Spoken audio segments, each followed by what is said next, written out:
Good evening. My name is Vedika Aranand. I'm studying in 6th standard. ഞാൻ എക്സാമിന് യുവ ബാച്ചിലെ ഒരു സ്റ്റുഡൻ്റാണ്.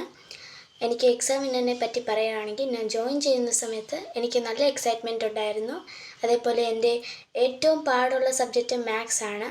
പക്ഷേ എനിക്ക് മാത്സിലുള്ള ടീച്ചർമാർ എല്ലാം നന്നായിട്ടാണ് എനിക്ക് പറഞ്ഞു തരുന്നത്. അതെല്ലാം നന്നായിട്ട് എനിക്ക് മനസ്സിലാവുന്നുണ്ട്. എനിക്ക് ഇപ്രാവശ്യത്തെ ഓണപ്പരീക്ഷയ്ക്കെല്ലാം നല്ല മാർക്ക് തന്നെ സ്കോർ ചെയ്യാൻ പറ്റിയിട്ടുണ്ട്. പിന്നെ ഓരോ വർക്ക്ഷീറ്റും ചാപ്റ്റർ വൈസ് എക്സാമും റെക്കോർഡ് ക്ലാസ്സും മാരത്തോൺ ലൈവ് ക്ലാസ്സസും എനിക്ക് നന്നായിട്ടുള്ള ബെനിഫിറ്റ്സാണ് തരുന്നത്. ക്ലാസ്സിലെല്ലാം എനിക്ക് നന്നായിട്ട് പെർഫോം ചെയ്യാൻ പറ്റി. എല്ലാം നല്ല കോൺഫിഡൻസിലൂടെയാണ് എക്സാമും കാര്യങ്ങൾ ആൻസറായിട്ട് പറയാനും എനിക്ക് നല്ല കോൺഫിഡൻ്റായിട്ട് ചെയ്യാൻ പറ്റിയിരുന്നു. So thank you Examiner family for this wonderful glorious to us. Thank you.